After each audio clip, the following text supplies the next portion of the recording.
you will either learn how to manage money or the lack of it will manage you. That quote comes from Dave Ramsey. And today I'm going to be sharing the 4 most important lessons I've learned when it comes to money, having made over $1 million by 25, lost it all once, and now I'm in the process of rebuilding it all back. The first thing is DIB.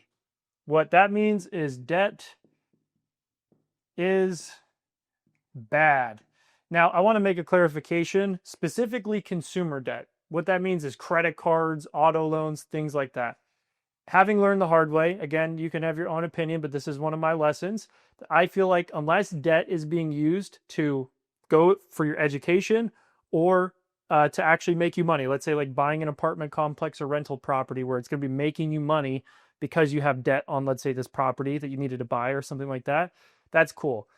My whole experience around debt, and I'm talking not just splurging and buying dumb shit. I invested tons of money in my education, over $100,000 the last couple of years. I've also used debt to go on trips and do different things like that as well. Always with the idea that I'm writing it off for business and that, oh, I can use the points from my credit card and different things like that to make it worth my while.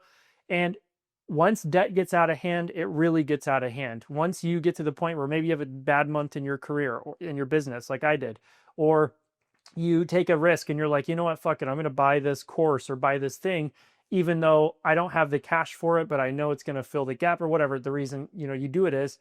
Been there, done that. I would say I regret using debt, not necessarily for what I purchased it for or used it for when I invested in my education, for example, but more so just not having a better grip on it until it got out of hand. Having had over $50,000 of debt, it's really not that fun. Interest sucks.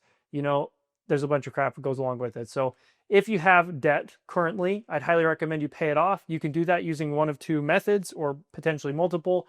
But the 2 that I've looked into and personally had experience with is the debt snowball. Imagine this little snowball rolling down the hill.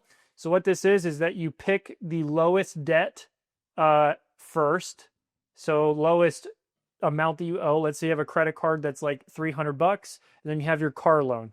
Well, you'd pay off the credit card first for $300, and then you would apply the minimum payments from that to the bigger debt. So that's debt snowball. The second one is debt avalanche, and that's where you pick the most or the highest interest debt you have. So the most expensive debt you have, you pay that off first and do the same thing. You apply any money you were spending towards that debt to all the smaller debts along the way as you slowly pay them off, or I should say to the lower interest rate debts along the way. So that's the first one. Debt is bad. The second one is all about budgeting. I used to hate that word. And honestly, for a long time, I never had a budget. I just made a shit ton of money. It was making like $20, $30, $40,000 a month at the age of 21, 22. And so I was like, I don't really need a budget. Looking back, that was stupid. Here's the easiest budget I've found and personally used to this day. It's called the 50, 30, 20 budget. It's super simple. 50%, so these are percentages of your money. So when you make money, 50% goes to needs, aka bills, your electricity, your groceries, all that stuff, your needs, right? You need these things. 30% goes to wants. So this is like, oh, I want to buy, a new pair of shoes. Oh, I want to go maybe pick up this new video game or go to the movies. Or for me, it'd be like travel. I want to go do that. So then 30% of your income goes towards wants. Again, 50% is going towards needs.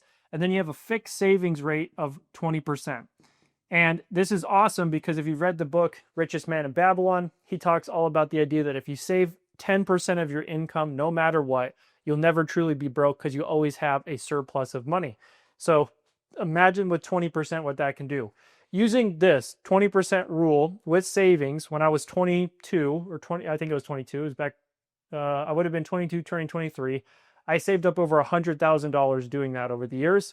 It definitely works. The trick is just don't be stupid with your money once you have it and you'll keep it. So that's number 2, budgeting, 50, 30, 20 rule. The third lesson is lifestyle creep. If you've never heard that before, let me write this down and I'll tell you about it. So lifestyle creep is what I think causes most people, and myself included in the past, to lose their ass no matter how much money they make. I can promise you, I've been around people who make $50,000 per year and live paycheck to paycheck, and I've been around people who make damn near $1 million a year and also live paycheck to paycheck. Another way to put lifestyle creep is this thing that we all say, keeping up with the Joneses. So how it works is, let's say right now you earn $80,000 per year. If I told you next year you're going to earn $250,000 per year, it would probably blow your mind. You'd be like, oh, I have so much extra money, like it's going to be fine. I'm going to be good with my money. But the problem is that your habits follow you regardless of how much money you make. If you can't manage if you can't manage cents, you'll never manage dollars, is what I've heard. So what happens is somebody at $50,000 per year, right? They're feeling poor because of cost of living, even though you can still save money with that low of an income. Then you have people who are making $750,000 per year who are also broke. Why? Well, what happens is the person who goes from 50,000 over the years to making 750,000 along the way, they want to buy the new vehicle. They want to upgrade their house. They want to wear nicer clothes. They want to eat out more often. They want to get a bunch of subscription services. They want to blah, blah, blah, blah, blah. The list goes on. So next thing you know, even though they're making $750,000 per year, they're just as much of a financial slave as if they were working for $50,000 per year and struggling, because the cost of that lifestyle and to keep up with it is crushing. Then you combine that with what I said earlier about debt. What happens when these people are using debt to buy everything? They're financing it on credit cards. They're getting signature loans. They're getting auto loans.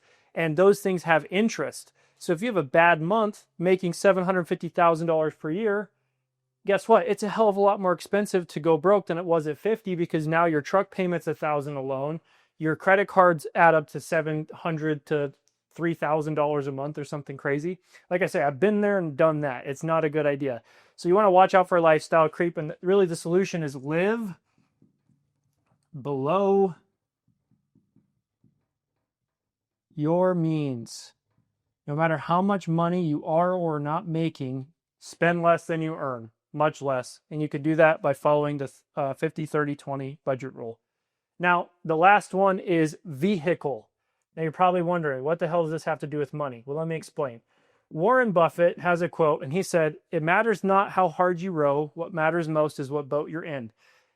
The trickiest thing about money is, unless you make enough, whatever that is to you, unless you make a lot of money, you're never going to become financially free. And unless you want to wait till you're 65 when you're old and gray and your knees hurt to finally go live your life, which I don't think I do, don't think you do either, you need to pick the right vehicle. You need to find some form of career or opportunity that allows you to scale your income based on your level of work ethic, knowledge, and skill. So for me, that was getting into sales at a young age, which then led me to becoming an entrepreneur, which now is leading me to become an investor, which in the past I did have rental properties, but had to let those go. It's a long story. So you can see that vehicle, instead of, the opposite, which is like hourly work. So if I'm working hourly, let's say I'm working for 20 an hour, I can go, if I'm a salesperson, and make $250 per hour. If I'm an entrepreneur, it's not easy, but I can make a lot more than that. And if I'm an investor, then my money that I'm making is now making me money and working for me. Versus if I just rely on an hourly and let's say some like 401k retirement account from the company, it's going to take me 50 or 60 years to experience any form of financial freedom. But if I pick the right vehicle and I play my cards right with these other things that I just taught you, then guess what? You can be financially free very quickly, and your money will begin to compound over time. If this video helped, and you like these kind of videos, I love talking about finance. Haven't made videos really on this topic yet. Let me know down below. You can also grab my free personal finance guide in the description, and that is going to have tips like this as well as a hell of a lot more that I've learned the hard way, so you don't have to. Subscribe if you're not already. Comment below what you took away from this video, and much love, my friend. I will see you in the next one.